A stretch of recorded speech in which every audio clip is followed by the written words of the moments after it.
Good afternoon everyone, and that probably does mean one. Welcome back to my YouTube channel and the second part of my series paying tribute to the work of the great Lenny Miller, guitarist extraordinaire and the inventor of the self-lubricating fork. Sorry it's taken so long, but I've only just been allowed out on licence again. As you may know, I'm one of the world's foremost authorities on Miller's work, and indeed, when I was younger I actually wanted to have surgery to look like Miller, but the surgeon said I wouldn't survive the first impact, let alone the second. We have here not only Miller's original amp, which I showed you the last time, but also one of Miller's guitars. Just here, one of Miller's famous Flying V's. This one, a copy of the original Blue Peter model, number 1 in a series of 8 exact copies, manufactured in Miller's honour by Mattel. We won't be playing this instrument today because it's obviously of huge value, and I wouldn't want to do anything that would damage that value to it, so I'll actually play what we're going to play today through my own trusty guitar. But Miller's own Flying V there, a wonderful piece of rock history. Today I'll be transposing one of Miller's greatest works, the track Wrong End of the Stick from the album Don't Piss in My Cooker, and we'll also be looking at the innovative chord progressions as well as the groundbreaking lead solo. So firstly, the setup. As we said, the Flying V played through the Marshall, but let's also have a look at Miller's effect pedal setup. Miller was, and indeed still is, a bit of a purist when it comes to effects. Simplicity was his middle name. It actually really was. He played straight through a highly overdriven chromatic tuner and into a roughly finished 2-foot length of 3x4, and then through one of his most innovative inventions, the solo duplicating brick. Modelled in no way similar to the old Watkins copycat, this was an effect which allowed Miller to exactly duplicate a solo via the pedal unit and then insert the solo into any song he wished, thus alleviating the need to write new solos. Ever.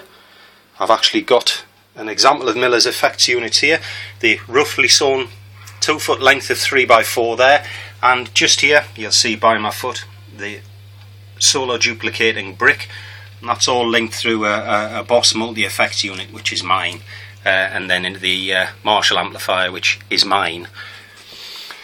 As you know, Miller was the first guitarist to play faster than the speed of sound, so I've managed to get a hold of a rare copy of Wrong End of the Stick and slow down the lead work to 3 RPM using some blue tack and 8 old 10-bob bits. That was when money was money. So firstly, the chord progression, played in Miller's favourite chord progression of D, E, A and F. Sublime in its simplicity. I'm just going to pass the camera to my assistant here, who is just going to film the neck of the guitar as I play.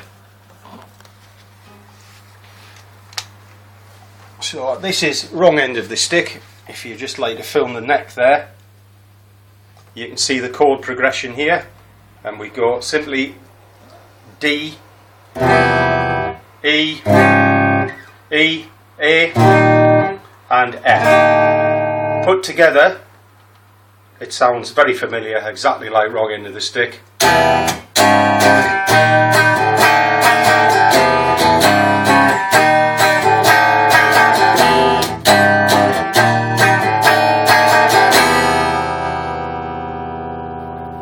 There we are, very simple, very effective.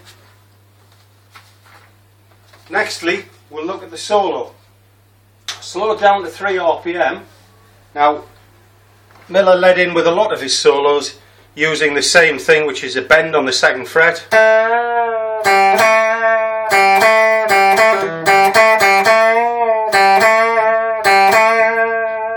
And then in Wrong End of the Stick, slowed down, an absolutely sublime piece of lead playing coming up here. Very simple but very effective.